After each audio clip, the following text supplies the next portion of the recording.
From the Immigrant Youth Coalition. It's Jonathan, JONATHAN PEREZ. We're here as part of the Immigrant Youth Coalition, an undocumented led organization, because we understand that this is a larger issue of mass criminalization, in the way in which we're targeted. And so for immigrants, most people think that they come and get us through raids in our homes, at our workplaces, but that's a myth. Actually, under this last administration, deportations and immigration raids actually happen from the county jails. So LA County has been responsible for deporting over 35,000 people. That's 10,000 people more than Maricopa County in Arizona, whose sheriff has been found guilty and jailed and for racial profiling. So let's keep that in mind, right? That it takes racial profiling, right? That's one of the first steps.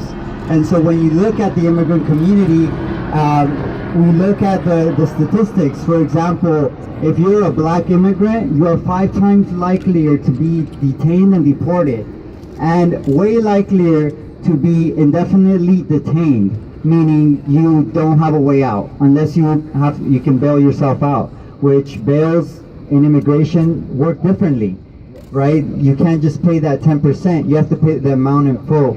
And so for us, like looking at over 35,000 people that have been deported through this county, we see that that's a direct pipeline. These beds, I've been in the same bed. When I was detained, I was first in a prison bed. First I was in a prison bed, then a detention bed. They're the same bed. The same people make them, the same people profit from them.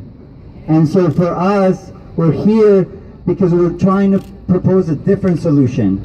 Something that doesn't just mean punishment, because we know that punishment has created a cycle of violence. We look at in Central America, where we created the gangs here in Los Angeles, we deported them and sent them to a situation where they had even less and created more harm. And now we have waves of people, children, families fleeing that violence because we, as Los Angeles County, said we're not going to invest in them. They're bad. They deserve that. They deserve to be deported.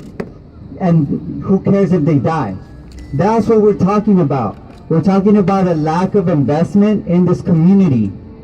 And so that's what we're here to fight for, is these $3.5 billion can easily go into anything else.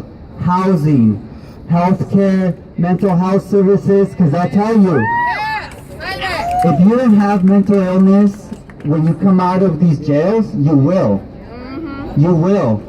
And I think so we're here with these beds to represent the fact that these beds follow us.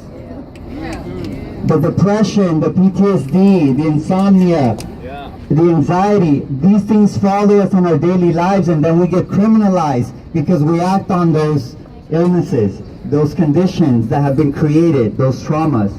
And so we're here to put a stop to that. We feel that this County Board of Supervisors can make a decision now in this critical moment where we can invest more in incarceration, more into the Trump administration's plans to further criminalize people of color. But I think we can say no, and I think this broad coalition of folks really demonstrates that. Thank you.